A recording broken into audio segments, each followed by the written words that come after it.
Effect ന്യൂസിലേക്ക് ഇവർക്കും സുസ്വാഗതം. भारत माता की जय.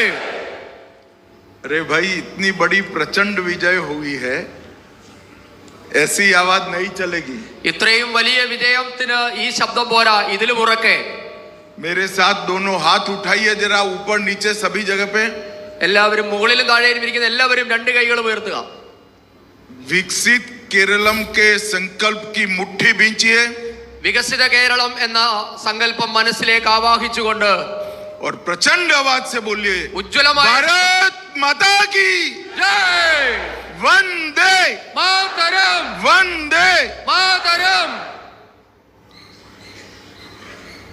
आज के इस समारोह में मेरे साथ मंच पर उपस्थित केरल भारतीय जनता पार्टी के अध्यक्ष श्रीमान राजीव चंद्रशेखर जी,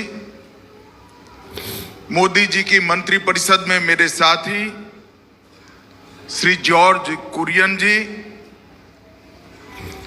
मेरे मित्र और भाजपा के वरिष्ठ नेता केरल के प्रभारी श्रीमान प्रकाश जावड़ेकर जी, श्री सी सदानंद मास्टर जी,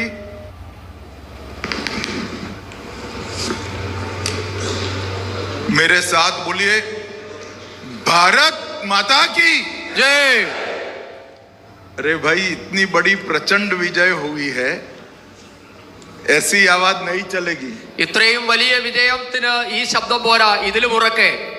मेरे साथ दोनों हाथ उठाइए जरा, ऊपर नीचे सभी जगह पे. എല്ലാവരും മുകളിലും താഴെയും ഇരിക്കുന്ന എല്ലാവരും രണ്ട് കൈകളും ഉയർത്തുക. विकसित केरलम के संकल्प की मुट्ठी बींचिए വികസിത കേരളം എന്ന സങ്കല്പം മനസ്സിലേക്ക് ആവാഹിച്ചുകൊണ്ട് और प्रचंड आवाज से बोलिए, ഉജ്ജ്വലമായ भारत माता की ജയ്. वंदे മാതരം वंदे. മാതരം. आज के इस समारोह में मेरे साथ मंच पर उपस्थित केरल भारतीय जनता पार्टी के अध्यक्ष श्रीमान राजीव चंद्रशेखर जी, मोदी जी की मंत्री परिषद में मेरे साथी श्री जॉर्ज कुरियन जी, मेरे मित्र और भाजपा के वरिष्ठ नेता केरल के प्रभारी श्रीमान प्रकाश जावड़ेकर जी, श्री सी सदानंद मास्टर जी, मेंबर राज्यसभा, श्री पी के कृष्णदास जी, श्री वी मुरलीधरन जी, कुंभणम राजशेखरन जी, के सुरेंद्रन जी, सी के पद्मनाभ जी, श्री ए पी अब्दुल्ला कुट्टी जी, श्री एम टी रमेश जी, बहन शोभा सुरेंद्रन जी, एम सुरेश जी, अनूप एंटोनी जोसेफ जी, और आज जिन्होंने देश भर के कार्यकर्ताओं को बहुत खुश किया है, ऐसे विजय के शिल्पी हमारे सभी केरल के कार्यकर्ताओं को मेरा प्रणाम. വേദിയിലിരിക്കുന്ന ഭാരതീയ ജനതാ പാർട്ടിയുടെ സംസ്ഥാന അധ്യക്ഷൻ രാജീവ് ചന്ദ്രശേഖർ ജി, नाम स्किप कर जाइए. नाम വേദിയിലിരിക്കുന്ന എല്ലാ നേതാക്കന്മാർക്കും കേരളത്തിലെ ഉജ്ജ്വലമായ ഭാരതീയ ജനതാ പാർട്ടിക്ക് ഉജ്ജ്വല വിജയം സമ്മാനിച്ച കേരളത്തിലെ എല്ലാ ജനങ്ങൾക്കും സാദര നമസ്കാരം. सबसे पहले केरल की इस महान भूमि को, दिव्य भूमि को प्रणाम कर कर मेरी बात की शुरुआत करता हूं. കേരളത്തിലെ ഈ പവിത്രമായ ഭൂമിയെ വന്ദിച്ചുകൊണ്ട് ഞാൻ എൻ്റെ പ്രഭാഷണം ആരംഭിക്കുകയാണ്. मैं यहां आया हूं तब श्री नारायण गुरु, महात्मा अय्यनकाली, पंडित करूपन जगत गुरु और आदि शंकराचार्य को प्रणाम कर कर मेरी बात की शुरुआत करता हूं. കേരളത്തിലെ നാരായണ ഗുരുദേവൻ, മഹാത്മാ അയ്യൻകാളി, പണ്ഡിറ്റ് കറുപ്പൻ, ജഗദ്ഗുരു ആദി ശങ്കരാചാര്യർ തുടങ്ങിയ മഹത്തുക്കൾക്ക് പ്രണാമം അർപ്പിക്കുകയാണ്. वैसे तो मैं आज आया हूं स्वामी पद्मनाभ का आभार जताने के लिए. ഞാൻ വന്നപ്പോൾ ശ്രീ പത്മനാഭസ്വാമിയെ വണങ്ങിയിട്ടാണ് ഇവിടേക്ക് നന്ദി പറഞ്ഞിട്ടാണ് ഇവിടേക്ക് എത്തിയത്. क्योंकि मैं तय कर गया था कि त्रिवेंद्रम म्युनिसिपल कॉरपोरेशन में अगर बीजेपी का मेयर आता है तो मैं आकर स्वामी पद्मनाभन को धन्यवाद करूंगा. ഞാൻ നേരത്തെ തന്നെ പറഞ്ഞിരുന്നു, തിരുവനന്തപുരം കോർപ്പറേഷനിൽ ഭാരതീയ ജനതാ പാർട്ടിയുടെ മേയർ ഉണ്ടാകുകയാണെങ്കിൽ പത്മനാഭനെ എത്തി വണങ്ങുമെന്ന് പറഞ്ഞിരുന്നു. അത് ഇന്ന് ഞാൻ നടത്തിയിട്ടുണ്ട്. मगर आज आप सबका प्रदेश भर के हमारे विजेता कार्यकर्ताओं का यहाँ सम्मेलन रख दिया गया है, तो आप लोगों के भी दर्शन हो गए. ഇന്ന് ഈ മഹത്തായ വിജയത്തിന് കാരണക്കാരായ ഈ നാട്ടിലെ എല്ലാ സഹപ്രവർത്തകരെയും കൂടി കാണാൻ എനിക്ക് സാധിച്ചിട്ടുണ്ട്.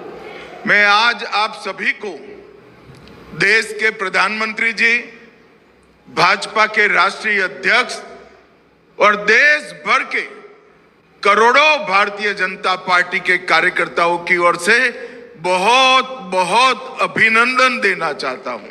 ഞാൻ ഇവിടെ കൂടിയിരിക്കുന്ന എല്ലാവർക്കും ഭാരതത്തിന്റെ ആരാധ്യനായ പ്രധാനമന്ത്രിയുടെയും പാർട്ടിയുടെ ദേശീയ അധ്യക്ഷന്റെയും രാജ്യത്തെ കോടിക്കണക്കിന് വരുന്ന ഭാരതീയ ജനതാ പാർട്ടിയുടെ പ്രവർത്തകരുടെയും പേരിൽ നിങ്ങൾക്ക് എല്ലാവർക്കും സാദര നമസ്കാരം അർപ്പിക്കുന്നു. क्योंकि मैं तो जानता था, आप सब भी जानते थे कि हमारा रास्ता सरल नहीं है. നമുക്കെല്ലാവർക്കും അറിയാം നമ്മുടെ പാത ഒരിക്കലും എളുപ്പമായിരുന്നില്ല എന്ന്. केरल में कमल खिलाना ये सरल नहीं है. കേരളത്തിൽ താമര വിരിയുക എന്നുള്ളത് എളുപ്പമുള്ള കാര്യമല്ല. न हमारे पास सत्ता थी न ताकत थी. നമ്മുടെ കയ്യിൽ അധികാരത്തിന്റെ ശക്തി ഉണ്ടായിരുന്നില്ല. हमारे पास था तो आइडियोलॉजी को समर्पित कार्यकर्ताओं की पूंजी हमारे पास थी. നമ്മുടെ കയ്യിൽ ആകെയുള്ളത് ആദർശത്തിൽ അധിഷ്ഠിതമായ ലക്ഷക്കണക്കിന് പ്രവർത്തകരുടെ സമർപ്പണം മാത്രമാണ്. हमारा विश्वास तोड़ने का, हमारा आत्मविश्वास तोड़ने का ढेर सारे प्रयास किए गए. നമ്മുടെ വിശ്വാസത്തെ തകർക്കാൻ, ആത്മവിശ്വാസത്തെ തകർക്കാൻ നിരവധി പരിശ്രമങ്ങളാണ് ഉണ്ടായിട്ടുള്ളത്. परंतु इसके सामने केरल का मेरा कार्यकर्ता चट्टान की तरह खड़ा रहा और विजय प्राप्त कर रहा. പക്ഷേ കേരളത്തിലെ എന്റെ സഹപ്രവർത്തകർ ഇതിനെയെല്ലാം പാറ പോലെ ഉറച്ചു നിന്ന് നേരിട്ട് വലിയൊരു വിജയം നേടിയിട്ടുണ്ട്. इसलिए इस हॉल में बैठे हुए सभी लोगों से मेरी विनती है कि केरल भर के बूथ तक फैले हुए सभी कार्यकर्ताओं के लिए एक बार जोर से ताली बजाकर उनका स्वागत करिए. അതുകൊണ്ട് ഇവിടെ കൂടിയിരിക്കുന്ന എല്ലാവരോടും ഞാൻ നന്ദി പ്രകടിപ്പിക്കുന്നു. ഒരിക്കൽ കൂടി കേരളത്തിൽ നമുക്ക് ഈ വലിയ വിജയം സമ്മാനിച്ച എല്ലാവർക്കും വേണ്ടി ഉച്ചത്തിലൊരു കയ്യടി കൊടുത്ത് നമുക്ക് തുടങ്ങാം.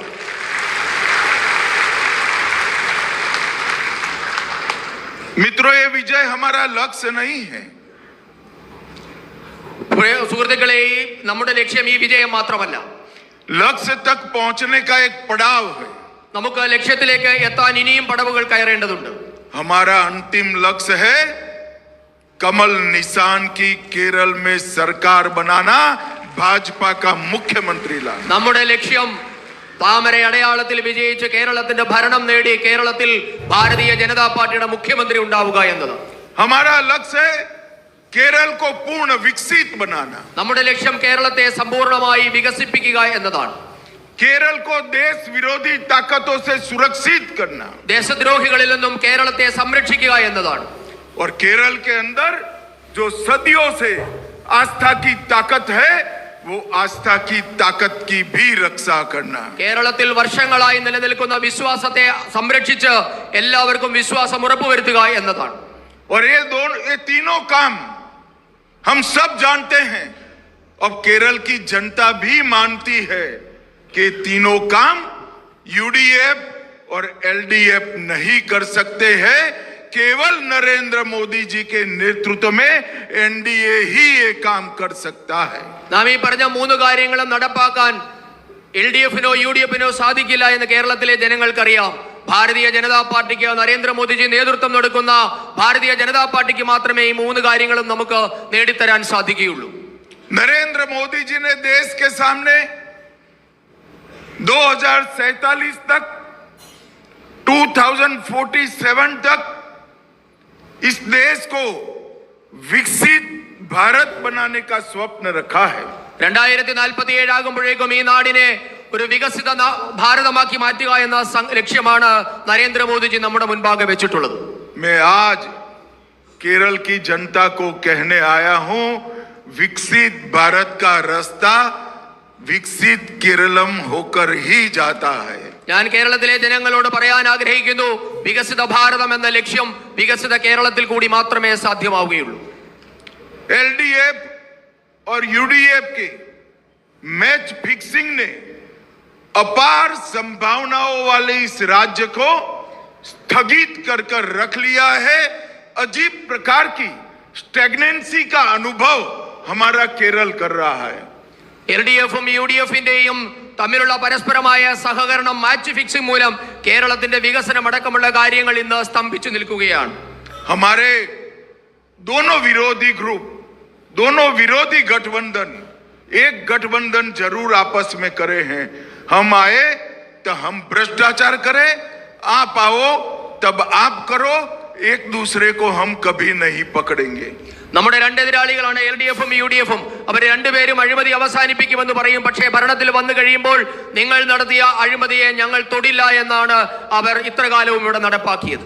मगर मैं आज इस कार्यकर्ता सम्मेलन के माध्यम से केरल की जनता को अपील करने आया हूं, केरल के भविष्य का रास्ता चाहे विकास का हो, चाहे सुरक्षा का हो, चाहे आस्थाओं के संरक्षण का हो, वो रास्ता यूडीएफ एलडीएफ से नहीं जा सकता.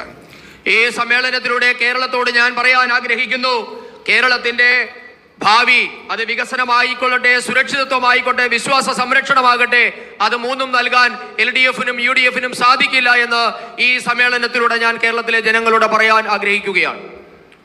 यूडीएफ और एलडीएफ ना हमारी आस्थाओं को सुरक्षित रख सकते हैं, ना केरल को सुरक्षित रख सकते हैं, ना केरल को विकसित बना सकते हैं. യുഡിഎഫിനോ എൽഡിഎഫിനോ നമ്മുടെ വിശ്വാസം സംരക്ഷിക്കാൻ സാധിക്കുന്നില്ല, കേരളത്തെ സംരക്ഷിക്കാൻ സാധിക്കുന്നില്ല, കേരളത്തിന്റെ വികസനം ഉറപ്പാക്കാൻ സാധിക്കുന്നില്ല. और मैं आज केरल की जनता को बताने आया हूं कि पूरी दुनिया में कम्युनिस्ट पार्टियां खत्म हो गई. ഞാൻ കേരളത്തിലെ ജനങ്ങളോട് പറയാൻ ആഗ്രഹിക്കുന്നു, ലോകം മുഴുവൻ കമ്മ്യൂണിസ്റ്റ് ഭരണം ഇന്ന് അവസാനിച്ചിരിക്കുന്നു. और पूरे देश में कांग्रेस खत्म हो रही. രാജ്യം മുഴുവൻ കോൺഗ്രസും അവസാനിച്ചിരിക്കുന്നു. अब केरल के विकास का रास्ता नरेंद्र मोदी जी के नेतृत्व में एनडीए में ही है. ഇനി കേരളത്തിന്റെ വികസനത്തിലേക്കുള്ള പാത നരേന്ദ്രമോദി തെളിയിക്കുന്ന ഭാരതീയ ജനതാ പാർട്ടിയുടെ ഭരണത്തിൽ കൂടി മാത്രമേ സാധിക്കുകയുള്ളൂ. जरूरत है स्पष्ट विजन के साथ केरल की जनता के पास विनम्रता के साथ जाने की. ഉറപ്പാണ്, കേരളത്തിലെ ജനങ്ങളെ നമ്മൾ വിനയത്തോടു കൂടി സമീപിക്കണം. हमें केरल की जनता जन समर्थन दे रही है, हमारा समर्थन बढ़ भी रहा है. നമുക്ക് കേരളത്തിലെ ജനങ്ങൾ നമുക്ക് നൽകുന്ന പിന്തുണയോടുകൂടി നമ്മുടെ കർത്തവ്യവും ഉത്തരവാദിത്വവും കൂടുകയാണ്. 2014 में हमें 11% वोट मिला, 11% वोट मिला. 2014 നമുക്ക് 11% വോട്ട് കിട്ടി. 19 में हमें 16% वोट मिला. 2019 16% അത് ഉയർന്നു. और 24 में हमें 20% वोट मिला. 2024 അത് 20% अब 20 से 30 और 30 से 40 का रास्ता इतना लंबा नहीं होगा. 2026 में ही हम इसको सिद्ध करेंगे. 20 നിന്ന് 30ലേക്കും 30 നിന്ന് 40ലേക്കുമുള്ള നമ്മുടെ വോട്ടിംഗ് ശതമാനത്തിന്റെ വർധനവ് അതിവിദൂരമല്ല, അത് 2026 തന്നെ സംഭവിക്കും. और ये हमने देश भर में कर बताया है. ये हमने देश भर में सिद्ध कर अचीव कर बताया है.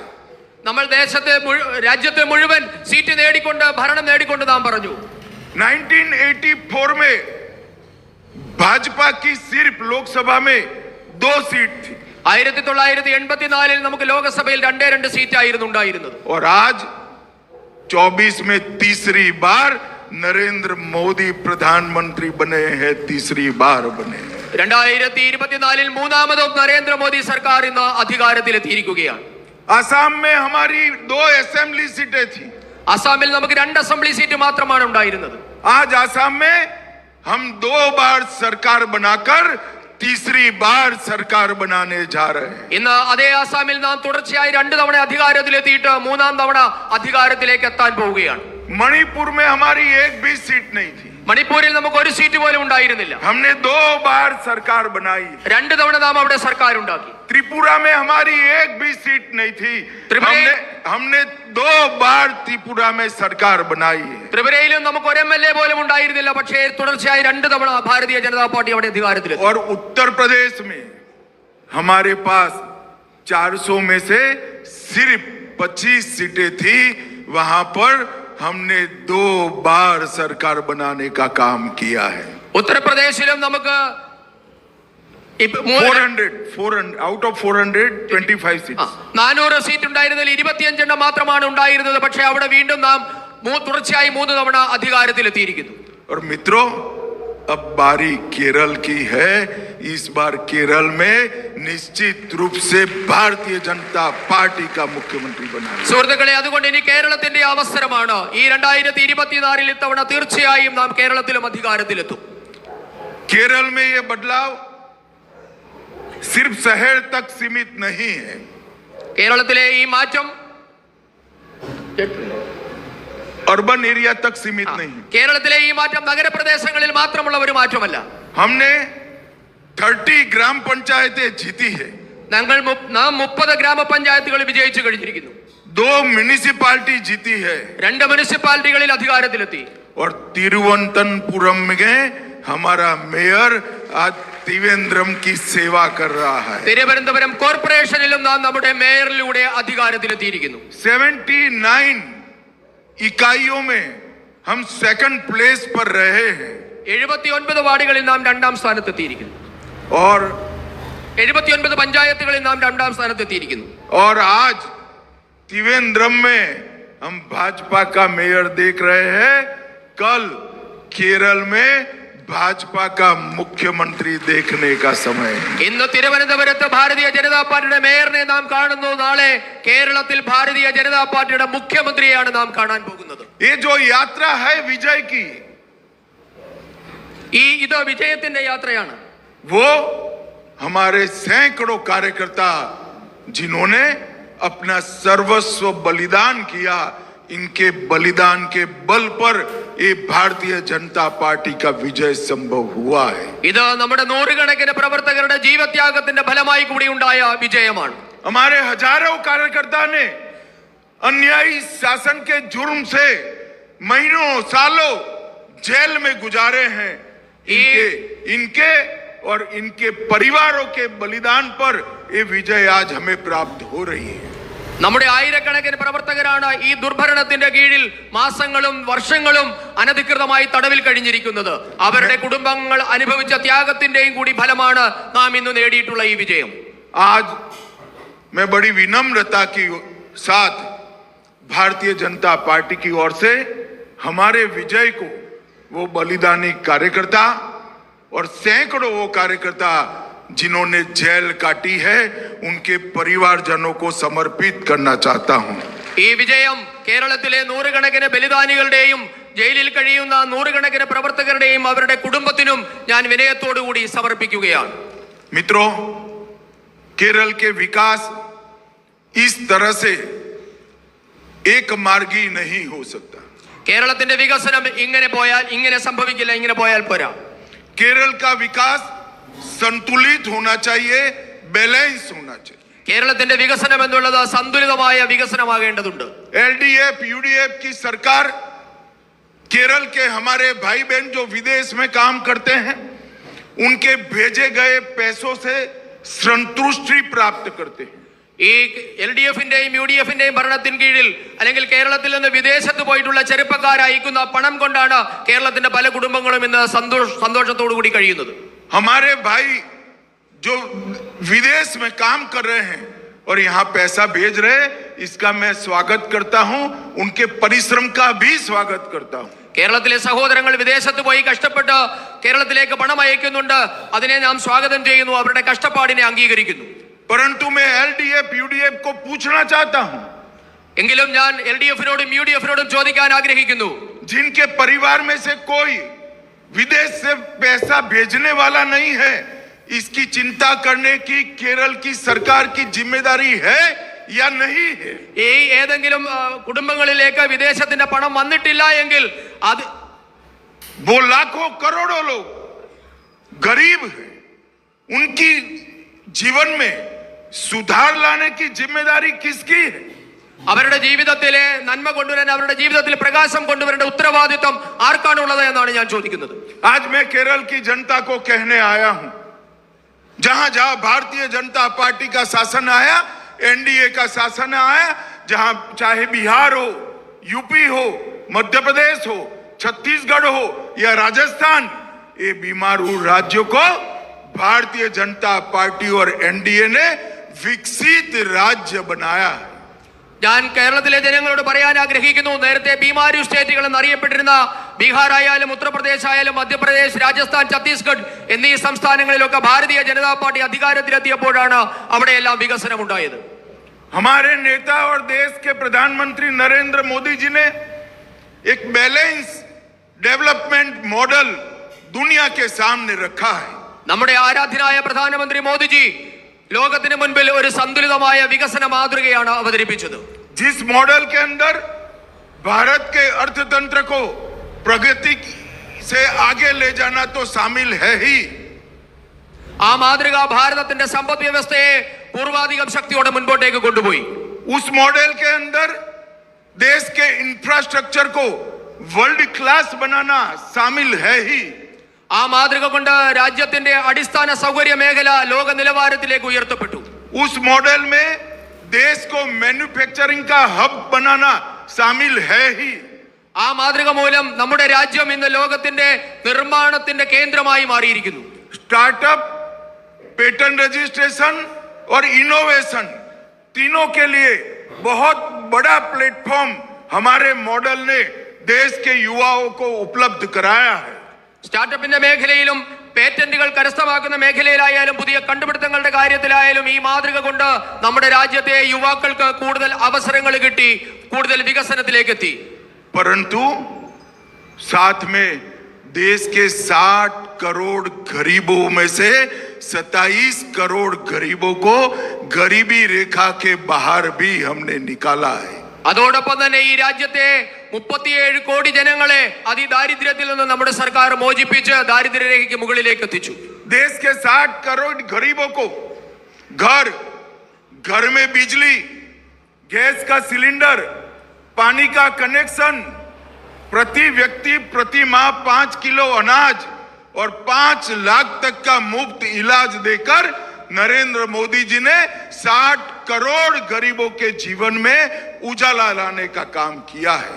ഈ രാജ്യത്തെ 80 കോടി സാധാരണ മനുഷ്യർക്ക് സൗജന്യമായി വീടുകൾ എത്തിച്ച്, വൈദ്യുതി കൊടുത്ത്, ഗ്യാസ് കണക്ഷൻ കൊടുത്ത്, കുടിവെള്ളം എത്തിച്ച്, 5 കിലോ വീതം സൗജന്യമായി റേഷൻ നൽകി, 5 ലക്ഷം രൂപയുടെ സൗജന്യ ഇൻഷുറൻസ് ഏർപ്പെടുത്തി ഈ രാജ്യത്തെ 80 കോടിയോളം ജനങ്ങളുടെ ജീവിതത്തെ നരേന്ദ്രമോദി സർക്കാർ പ്രകാശപൂർണമാക്കി.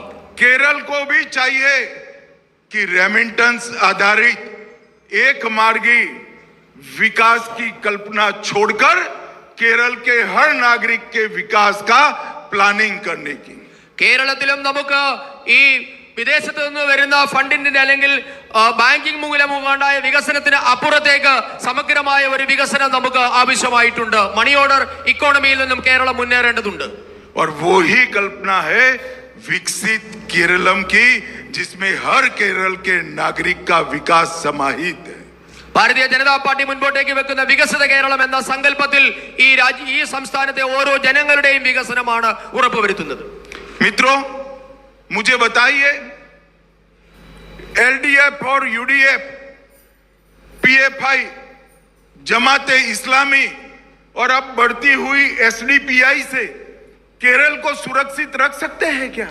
പ്രിയപ്പെട്ടവരെ പറയൂ, LDF-നോ UDF-നോ അവരുടെ മിത്രങ്ങളായ പോപ്പുലർ ഫ്രണ്ടിനോ ജമാഅത്തെ ഇസ്ലാമിക്കോ ഇപ്പോൾ നിരോധിക്കപ്പെട്ട SDPI-ക്കോ കേരളത്തെ സുരക്ഷിതമാക്കാൻ സാധ്യമാണോ? वो नहीं रख सकते. അവർക്ക് അങ്ങനെ സാധിക്കില്ല.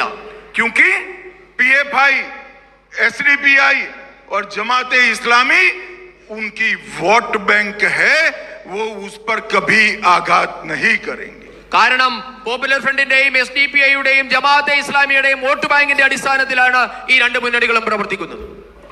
वो केरल को पीएफआई, जमाते इस्लामी और एसडीपीआई के विभाजनकारी एजेंडे से अगर कोई बचा सकता है तो केवल और केवल एनडीए बचा सकता है, बीजेपी बचा सकता है. പോപ്പുലർ ഫ്രണ്ടിന്റെയും ജമാഅത്തെ ഇസ്ലാമിയുടെയും എസ്ഡിപിയുടെയും ഒക്കെ വിഭജന രാഷ്ട്രീയത്തിൽ നിന്ന് ആർക്കെങ്കിലും ഈ നാടിനെ രക്ഷിക്കാൻ സാധിക്കുമെങ്കിൽ അത് ഭാരതീയ ജനതാ പാർട്ടിക്ക് മാത്രമാണ്. हम ट्रिपल तलाक समाप्त करते हैं. നാം മുത്തലാഖ് അവസാനിപ്പിച്ചു. तो एलडीएफ यूडीएफ दोनों विरोध करते हैं. അതിനെ എൽഡിഎഫും യുഡിഎഫും ഒരുപോലെ എതിർത്തു. मैं आज शार्प क्वेश्चन पूछना चाहता हूं सीएम केरल से. मुस्लिम महिलाओं को सम्मान पूर्वक जीने का अधिकार है या नहीं है? ഞാൻ കേരളത്തിലെ മുഖ്യമന്ത്രിയോട് ചില ചോദ്യങ്ങൾ ചോദിക്കാൻ ആഗ്രഹിക്കുന്നു. ആദ്യത്തെ ചോദ്യം, മുസ്ലിം വനിതകൾക്ക് സമാധാനപൂർണമായ ഒരു ജീവിതം നയിക്കാൻ അധികാരമില്ലേ? हम वक़्फ में से करप्शन दूर करने के लिए कानून लेकर आते हैं, इसका ये दोनों विरोध करते हैं. വഖഫ് ബോർഡുകളിലുള്ള അഴിമതി അവസാനിപ്പിക്കാൻ നാം നിയമം കൊണ്ടുവന്നു. ഇവർ രണ്ടുപേരും ഇതിനെ എതിർക്കുകയാണ്. आज मैं शार्प क्वेश्चन पूछना चाहता हूं पिनराई विजयन जी से कि एर्नाकुलम में 600 ईसाई और हिंदू परिवार की 400 एकड़ भूमि वक्फ बोर्ड के नाम से हड़प कर ली गई, उसको बचाने के लिए आपका क्या विचार है? ഞാൻ പിണറായി വിജയനോട് 7 ചോദ്യങ്ങളാണ് ചോദിക്കുന്നത്. എറണാകുളത്ത് 600ഓളം ക്രിസ്ത്യൻ കുടുംബങ്ങളെ ഹിന്ദു കുടുംബങ്ങളിൽ നിന്നും 400 ഏക്കറോളം ഭൂമി തട്ടിയെടുത്തതിൽ എന്താണ് അവർക്കത് തിരിച്ചു കൊടുക്കാൻ നിങ്ങൾ സ്വീകരിച്ച നടപടി? ये दोनों दल यूडीएफ और एलडीएफ वो ये सब चीजों से केरल को सुरक्षित नहीं कर सकते. ഈ രണ്ട് മുന്നണികളും എൽഡിഎഫും യുഡിഎഫും ഇത്തരം നടപടികളിൽ നിന്നും കേരളത്തെ രക്ഷിക്കാൻ ഒരു കാര്യവും ചെയ്യുന്നില്ല. क्योंकि इन्होंने एपिसमेंट को एज अ पॉलिसी एक्सेप्ट किया है. കാരണം ഇവർ പ്രീണന രാഷ്ട്രീയത്തിലാണ് വിശ്വസിക്കുന്നത്. അതാണ് അവർ സ്വീകരിച്ചിട്ടുള്ള രാഷ്ട്രീയം. क्योंकि जब आप एपिसमेंट को एज अ पॉलिसी एक्सेप्ट करते हो, आप किसी के साथ न्याय नहीं करते हो. കാരണം നിങ്ങൾ പ്രീണനം ഒരു നയമാക്കിയാൽ നിങ്ങൾക്ക് ഒരു ആർക്കും നീതി നൽകാൻ സാധ്യമാകില്ല. एक का एपिसमेंट करते ही दूसरे के साथ अन्याय होता है. ഒരാളോട് ചെയ്യുന്ന പ്രീണനം മറ്റൊരാൾക്ക് അന്യായമായി ഭവിക്കും. इसीलिए भारतीय जनता पार्टी का पॉलिसी है justice to all, appeasement to none. അതുകൊണ്ടാണ് ഭാരതീയ ജനതാ പാർട്ടി ആരോടുമില്ല പ്രീണനം, എല്ലാവർക്കും തുല്യനീതി എന്ന നയം സ്വീകരിച്ചത്. मित्रों, सुरक्षित केरलम का विचार ये भारतीय जनता पार्टी का पूरे केरल की जनता को सुरक्षित रखने के लिए. ഭാരതീയ ജനതാ പാർട്ടിയുടെ സുരക്ഷിത കേരളം എന്ന നയം കേരളത്തിലെ മുഴുവൻ ജനങ്ങൾക്കും സുരക്ഷ ഉറപ്പാക്കുക എന്നതാണ്. मुझे बताइए, जो लोग, जो शासन सबरीमाला के खजाने की रक्षा न कर पाए, वो हमारी आस्था को बचा सकता है क्या? എന്നോട് പറയൂ, ഏതൊരാളുടെ ഭരണത്തിന് കീഴിലാണോ ശബരിമലയുടെ സ്വത്തുക്കൾ സുരക്ഷിതമല്ലാതിരിക്കുന്നത് അവർക്ക് നമ്മുടെ വിശ്വാസം സംരക്ഷിക്കാൻ സാധിക്കുമോ? जरा जोर से बोलिए भाई, बचा सकते हैं क्या हमारी आस्था को? ഉറക്കെ പറയൂ, നമ്മുടെ വിശ്വാസം സംരക്ഷിക്കാൻ അവർക്ക് കഴിയുമോ? सब लोग जोर से बोलिए, हमारी आस्था को बचा सकते हैं क्या? എല്ലാവരും പറയൂ, ഉറക്കെ പറയൂ.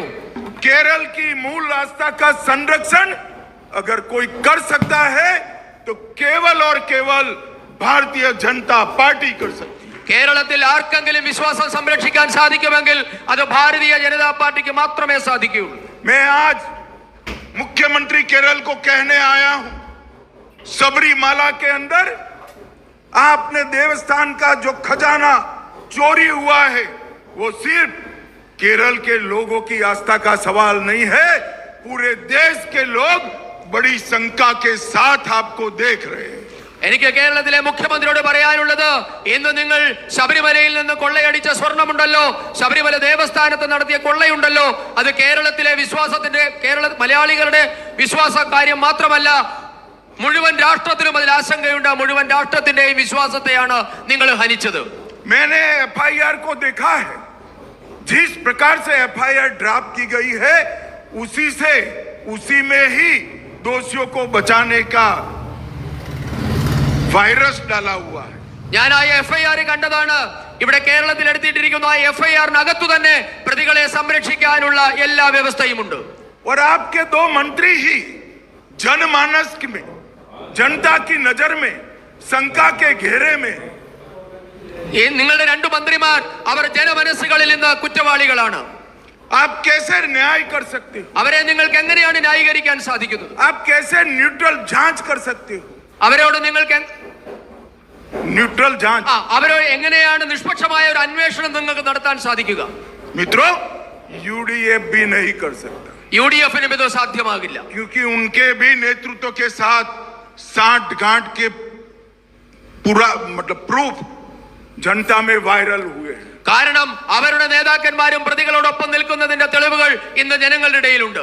आज मैं भारतीय जनता पार्टी की ओर से, ये पूरे सम्मेलन की ओर से, चुने हुए प्रतिनिधियों की ओर से केरल के मुख्यमंत्री के सामने मांग करना चाहता हूं कि ये जांच को एक न्यूट्रल एजेंसी को आप स्वयं ही सौंप दे. ഈ സമ്മേളനത്തിൽ എത്തിയിരിക്കുന്ന പ്രതിനിധികളുടെ പേരിൽ, കേരളത്തിന്റെ പേരിൽ ഞാൻ കേരളത്തിന്റെ മുഖ്യമന്ത്രിയോട് ആവശ്യപ്പെടുന്നു, ശബരിമലയുടെ അന്വേഷണം ഒരു നിഷ്പക്ഷ ഏജൻസിയെ ഏൽപ്പിക്കാൻ നിങ്ങൾ തയ്യാറുണ്ടോ? मित्रों, जब तक न्यूट्रल एजेंसी जांच नहीं सौंपी जाएगी, भारतीय जनता पार्टी केरल के हर गांव में इसके लिए आंदोलन करेगी, जन जागृति का काम करेगी. നിഷ്പക്ഷമായ ഒരു അന്വേഷണം നിങ്ങൾ നടത്തിയില്ല എങ്കിൽ ഭാരതീയ ജനതാ പാർട്ടി കേരളത്തിലെ വീട് വീടാന്തരങ്ങളിൽ, ഗ്രാമാന്തരങ്ങളിൽ ഇതിനെതിരെയുള്ള വലിയ പ്രക്ഷോഭം അഴിച്ചുവിടും. ये डेमोक्रेसी है विजयन साहब, यहाँ पर मनमानी नहीं चलती है. हम जनता को जागरूक कर कर आपके खिलाफ खड़ा कर देंगे.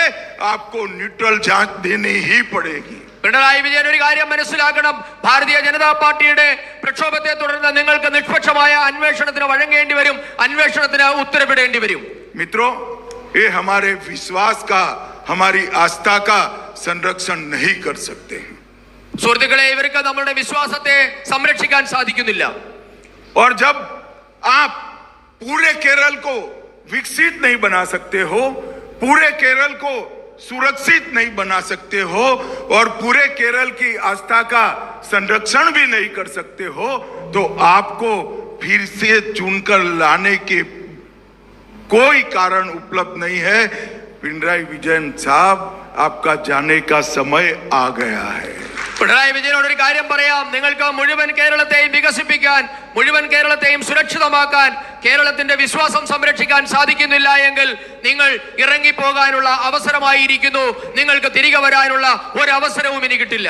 और मित्रों, मैं आज आप सबके माध्यम से केरल की जनता को स्पष्टता से बताने आया हूं, यूडीएफ और एलडीएफ ये जो कर रहे हैं वो नूरा कुश्ती है, नाटक. എല്ലാവരോടും നിങ്ങളുടെ ഈ സമ്മേളനത്തിന്റെ പേരിൽ ഞാൻ പറയാൻ ആഗ്രഹിക്കുന്നു, ഇന്ന് എൽഡിഎഫും യുഡിഎഫും തമ്മിൽ നടത്തുന്നത് തട്ടിപ്പാണ്, നാടകമാണ്. कांग्रेस को जब भी बहुमत में कमी थी, पिछले 5 दशक से कम्युनिस्टों ने कांग्रेस का समर्थन किया है. കോൺഗ്രസിന് എപ്പോഴൊക്കെ ഭൂരിപക്ഷത്തിന് കുറവുണ്ടായിട്ടുണ്ടോ, കഴിഞ്ഞ 50 വർഷമായി അവരെ പിന്തുണയ്ക്കുന്നത് ഇടതുപക്ഷമാണ്. मित्रों, जब त्रिपुरा में उनको जरूरत थी, तब भी कांग्रेस ने कम्युनिस्टों का समर्थन किया. ത്രിപുരയിൽ സിപിഎമ്മിന് ഭൂരിപക്ഷം കുറഞ്ഞപ്പോൾ കോൺഗ്രസ് അവരെ പിന്തുണച്ച് അധികാരത്തിലെത്തിച്ചു. और ये तो केरल और बंगाल का चुनाव साथ में है. കേരളത്തിലെയും ബംഗാളിലെയും തെരഞ്ഞെടുപ്പ് അടുത്തടുത്താണ്, ഒരുമിച്ചാണ് നടക്കാൻ പോകുന്നത്. वरना इस बार बंगाल में भी वो इलू इलू करने वाले थे. ബംഗാളിലും അവര് ഇന്ന് പ്രേമത്തിലാണ്, അവര് തമ്മിൽ ഇഷ്ടത്തിലാണ്. मगर मैं आज कह कर जाता हूं, बंगाल में कम्युनिस्ट भी जीरो है, कांग्रेस भी जीरो है. भारतीय जनता पार्टी वहां सरकार बनाने जा. പക്ഷേ ഞാൻ ഒരു കാര്യം പറയാം, ബംഗാളിലും കോൺഗ്രസ് പൂജ്യമാണ്, സിപിഎമ്മും പൂജ്യമാണ്. അവിടെ ഭാരതീയ ജനതാ പാർട്ടിയാണ് സർക്കാർ ഉണ്ടാക്കാൻ പോകുന്നത്. मित्रों, ये 2024, 2025 ये दोनों भारतीय जनता पार्टी के लिए बहुत सफल वर्ष रहे हैं. ഈ 2024 25 എന്നുള്ളത് ബിജെപിയെ സംബന്ധിച്ചിടത്തോളം വൻ വിജയത്തിന്റെ വർഷങ്ങളാണ്. 2024 में मध्य प्रदेश, राजस्थान, छत्तीसगढ़ में हमने फिर से विजय प्राप्त करी. 2024 രാജസ്ഥാനിലും ഛത്തീസ്ഗഡിലും മധ്യപ്രദേശിലും നാം വീണ്ടും അധികാരത്തിലെത്തി. 2024 में नरेंद्र मोदी जी तीसरी बार देश के प्रधानमंत्री बने। 24-ലാണ് മോദിജി മൂന്നാമതും ഈ രാജ്യത്തിന്റെ പ്രധാനമന്ത്രിയായത്। 2024 में ओडिशा में पहली बार भारतीय जनता पार्टी की पूर्ण बहुमत की सरकार बनी। 2024 ഒഡീഷയിൽ ആദ്യമായി സമ്പൂർണ്ണ വിജയത്തോടു കൂടി ബിജെപി അധികാരത്തിലെത്തി। 2025 में हमने हरियाणा जीता, महाराष्ट्र जीता और 27 साल के बाद दिल्ली में भारतीय जनता पार्टी की सरकार बनी। 2025 നാം ഹരിയാന വിജയിച്ചു, മഹാരാഷ്ട്ര വിജയിച്ചു, 27 വർഷങ്ങൾക്ക് ശേഷം ദില്ലിയിൽ ഭരണത്തിൽ തിരിച്ചെത്തി। और 2025 में भी लगातार 5वीं बार एनडीए की सरकार बिहार में बनी। 2025 തുടർച്ചയായി അഞ്ചാമതും ബീഹാറിൽ എൻഡിഎയുടെ ഭരണം തിരിച്ചു വന്നു। ये 24 और 25 की हमारी जो विजय यात्रा है, इसको जारी रखने की जिम्मेदारी बंगाल और केरल की है। ഈ 25 വിജയയാത്ര 26 തുടരാനുള്ള ഉത്തരവാദിത്വം, അതിനുള്ള അവസരം ബംഗാളിലും കേരളത്തിലുമാണ്। देश भर के कार्यकर्ता बंगाल और केरल के कार्यकर्ताओं से आस लगाकर बैठे हैं।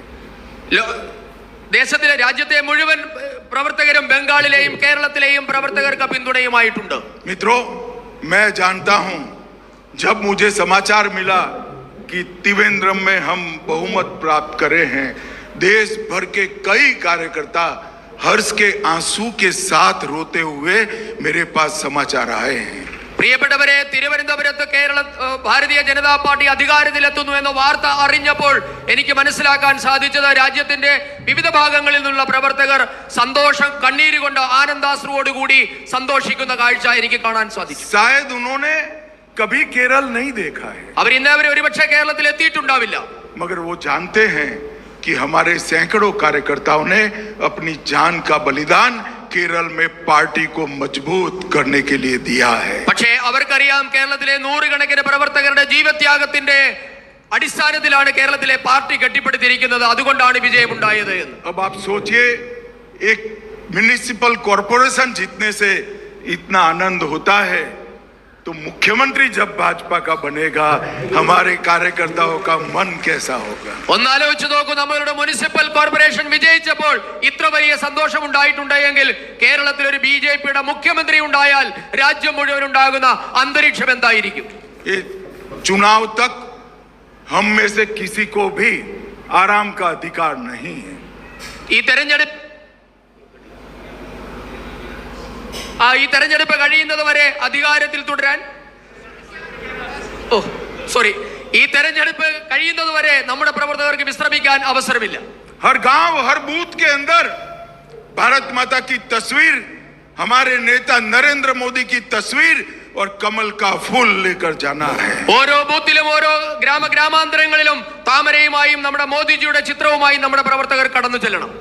और उनको विश्वास दिलाना है कि पूर्ण विकसित केरल भाजपा कर सकती है, एनडीए कर सकता है। അവർക്ക് നാം വിശ്വാസം ജനിപ്പിക്കണം, ബിജെപിക്ക് മാത്രമേ കേരളത്തിൽ സമഗ്രമായ വികസനം കൊണ്ടുവരാൻ സാധിക്കുകയുള്ളൂ എന്ന്। सुरक्षित केरल भाजपा और एनडीए ही कर सकते हैं। സുരക്ഷിത കേരളം എൻഡിഎക്ക് മാത്രമേ സാധ്യമാക്കാൻ സാധിക്കുകയുള്ളൂ। और हमारे आस्था का संरक्षण भी केवल और केवल भाजपा और एनडीए कर सकते हैं। നമ്മുടെ വിശ്വാസത്തെ സംരക്ഷിക്കാനും ഭാരതീയ ജനതാ പാർട്ടിക്കും എൻഡിഎക്കും മാത്രമേ സാധിക്കുകയുള്ളൂ। मुझे विश्वास है, हमारे प्रदेश अध्यक्ष राजीव चंद्रशेखर के नेतृत्व में आप सभी लोग इस बार 2026 में यूडीएफ एलडीएफ की ये म्यूजिकल चेयर को समाप्त कर भारतीय जनता पार्टी की सरकार बनाएंगे। എനിക്ക് ഉറപ്പുണ്ട്, നമ്മുടെ ബഹുമാന്യനായ സംസ്ഥാന അധ്യക്ഷൻ രാജീവ് ചന്ദ്രശേഖർജിയുടെ നേതൃത്വത്തിൽ ഈ 2024 എൽഡിഎഫിന്റെയും യുഡിഎഫിന്റെയും കസേരകളി അവസാനിപ്പിച്ച് ഭാരതീയ ജനതാ പാർട്ടിയെ ഭരണത്തിൽ കൊണ്ടുവരും എന്ന കാര്യം ഉറപ്പാണ്। मुझे बताइए, आप लोग विश्वास से सरकार बनाने के लिए परिश्रम करेंगे क्या? നാം സർക്കാർ ഉണ്ടാക്കുന്നതിന് വേണ്ടി പരിശ്രമിക്കാൻ നിങ്ങൾ എല്ലാവരും തയ്യാറുണ്ടോ എന്ന് പറയൂ। जरा जोर से जवाब दीजिए, करेंगे क्या? केरल में सरकार बनाएंगे क्या? കേരളത്തിൽ സർക്കാർ तो ഉണ്ടാക്കില്ലേ? मेरे साथ दोनों हाथ उठाइए, എല്ലാവരും കൈകൾ ഉയർത്തി, രണ്ട് കൈകളും। विजय के संकल्प की मुट्ठी भींच कर बोलिए, भारत माता की ജയ്, भारत माता की ജയ്, वंदे മാതരം, वंदे। മാതരം। आप सभी का बहुत बहुत धन्यवाद और फिर से अभिनंदन। മറ്റൊരു വാർത്തയുമായി വീണ്ടും കണ്ടുമുട്ടുന്നതുവരെ ഏവർക്കും നന്ദി, നമസ്കാരം.